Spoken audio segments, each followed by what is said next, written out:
service organization. If someone were to define what the Satya Sai organization is, you can simply say that it is a spiritual organization engaging itself in selfless service to awaken the divinity within. This is not about religion. It's about spirituality. Religion seeks to know God. Spirituality seeks to experience God. And this is what Sai has come. To awaken the divinity in our hearts, to awaken the divine springs of love in our hearts, is why he has come. When he says avatars like Rama and Krishna had to destroy one or more individuals who stood in the way of the propagation of Dharma, Swami says, if the avatar were to uproot in this Kali Yuga all that have sinned, there will be none left on the face of the earth. So his weapon is not of destruction, but of transformation. That is the miracle of Bhagwan. Not the materialization of the vibhuti, not the bringing back the dead to life, not consuming enough food to even keep a tiny babe alive, not materialization of so many different objects. He says, my greatest miracle is the miracle of the inner transformation that takes place in the lives of millions when they are touched by his most powerful weapon, the weapon of divine love. So what we need to do as Sai Bhaktas, my dear friends, even in the light of what has happened to Swami's form, know that he was never the body. He always told us that, isn't it? I am not this body. But we were very attached. And so there was a period of mourning and sadness. But now we've got to realize more than ever that Sai dwells within each and every heart. Allah is closer to you than your jugular vein. There is nothing but God in the universe. And our greatest contribution to the betterment of society is to be a good example of his teachings. To take the values that are inherent within ourselves and let it manifest in thought, word and deed. Bhagwan once said, there is no need for new governments, new social systems. He says what is needed is men and women of great character, integrity and human values. That will bring about a better society, a better world. I'd like to talk a little bit about Bal Vikas, Educare and AHV. Swami has said 75% of his time was spent with the younger ones, 25 with the older ones. You see, the older ones are already bent. It's kind of difficult to straighten them. But if you focus on the little ones, whose minds are fertile to receive that spiritual teaching, then they can grow straight from a tender age. Bhagwan once said about parents, 99.9% of parents spoil their children. Is that true, Chandra? Aji and Aja, it gets worse. Swami has also said that the parents must be the examples of what their children want to become.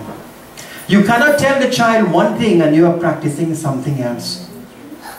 I'll give you an example of what Swami said. This Bal Vikas child went to class, came back, they are taught the value of honesty and speaking the truth.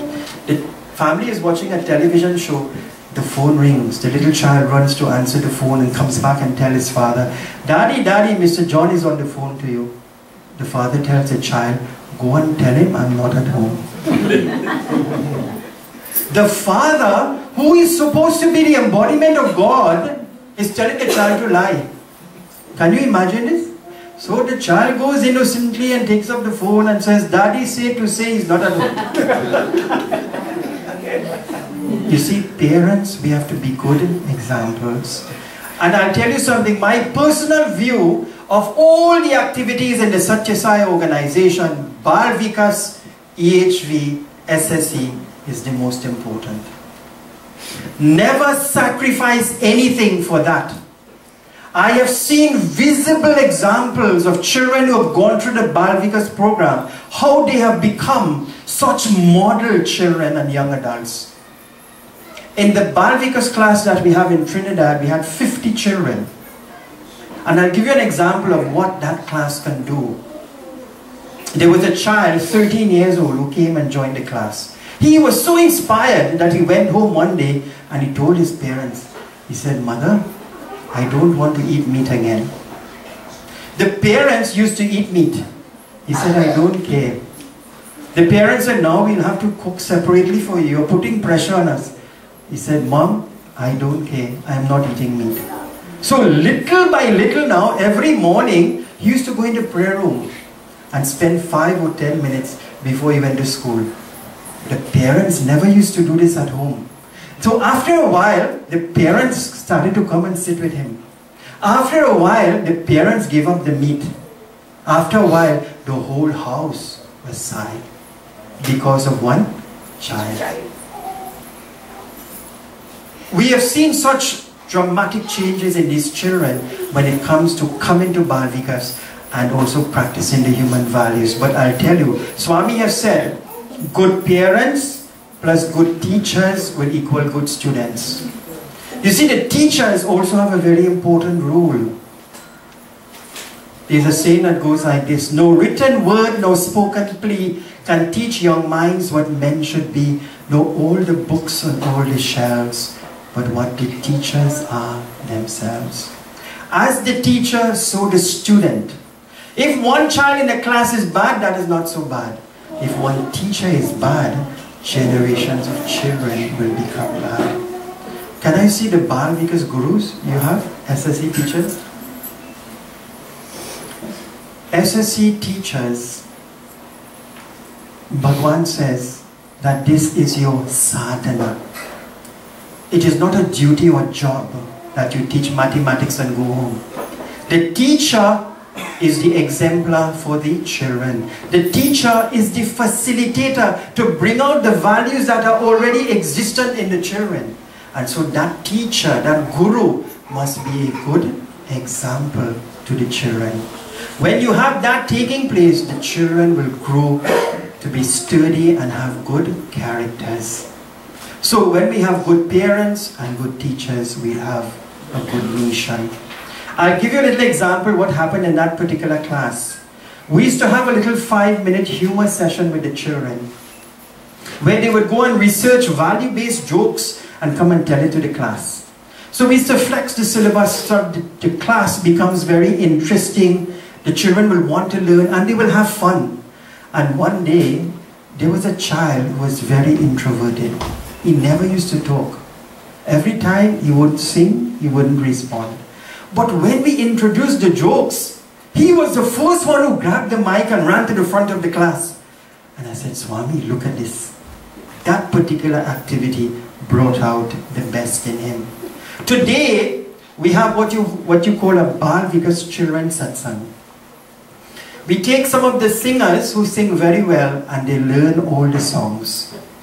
So when we have a Bal Vikas Children Satsang, for example, if a Bal Vikas child wants to celebrate their birthday, they will want to have this satsang.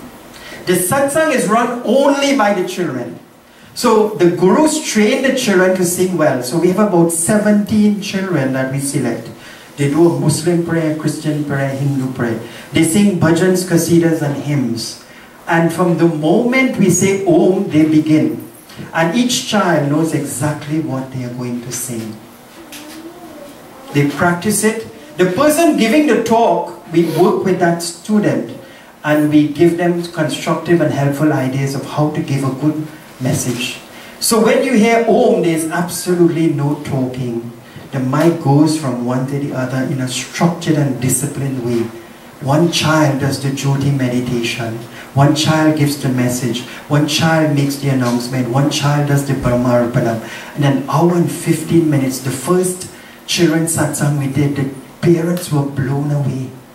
They were so amazed that the satsang was even being conducted with much more discipline than the adults. One parent was so touched that when he came to the class and he heard his child sing, it brought tears to his eyes. And he said he never knew that this is what was being taught in the class. So I want to implore the elders, the parents, do not sacrifice your children for other things. Make sure they come to the Bal Vikas classes. But it's also vitally important that there is a follow-up at home. So if the child learns Brahma prayers before meals, when he goes home, the parents must follow up that every time they eat, the child should practice it, so that as a family they can grow together. Because it's only an hour and 15 minutes the child spends in the class. The balance of the time it's at home or at school. So parents must do that follow-up with their children if they have to get good results. The family that prays together stays together. Remember the 9-point code of conduct? What's the second one? Satsang with members of the family at least once per week. Let me share with you how powerful this is. In our home, every Sunday we have it. For about 45 minutes. We do the prayers, the singing. One of the children reads a scripture or talks about a value-based story. They do arti and touch the feet of the parents. And look at the benefits. One, there is family togetherness. Mother, father and children all sit together. The children learn to sing. They learn to speak. They develop self-confidence. They develop respect and reverence by touching the feet of the parents. After that happens, we then have what you call a parliamentary discussion. And all the entire family sits together and then we discuss things in the home. You see, one of the difficulties of Indian parents is that they've shut down the communication channels in our children to the point where they lack self-confidence and self-esteem. And that damages them throughout their lives. So what should be encouraged is loving, respectful communication in the home. So in our home, we allow that to happen. The children get to take part in the decision making of the home. We plan the week on that Sunday about lessons, about responsibilities, about studies. And then the children will get a chance to say what they feel. And one day my biggest daughter said to me, he said, "Daddy, where are you going with this big belly? You should not eat so much." And we value what they say. And we tell them that. And then we will also tell them what they should be improving upon. But the whole thing is that the family is together, praying together, eating together, discussing together. That will strengthen the bonds of the home. As Swami has said, if there is righteousness in the heart, there will be beauty in the character. If there is beauty in the character, there will be harmony in the home. When there is harmony in the home, there will be order in the nation. When there is order in the nation, there will be peace in the world. Where does it begin? The individual into the family, into the society. I share with you this story about the role and development of children. In India, a school supervisor went to a school. The children were 6 to 9 years old. The teacher had just taught history with a huge map of India on the blackboard. After they had finished, he asked permission to question the children to see how much they had learned in the class. So he took a similar map of India from his pocket and he tore it into little pieces and it fell on the table in front of him. He said, "I challenge any one of you in this class to put this map of India together." Some of the most brilliant children in the class came forward, but none could put the map together. Even the teacher tried, but he failed.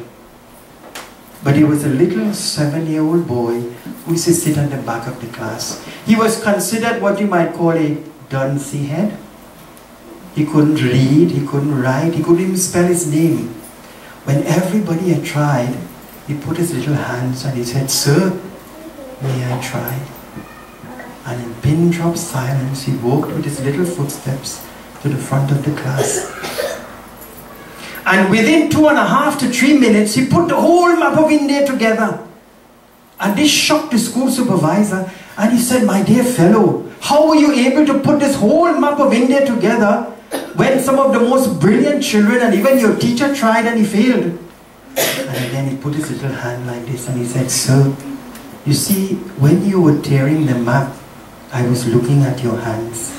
And I noticed at the back of the map was a picture of a child. And all that I did was put the pieces of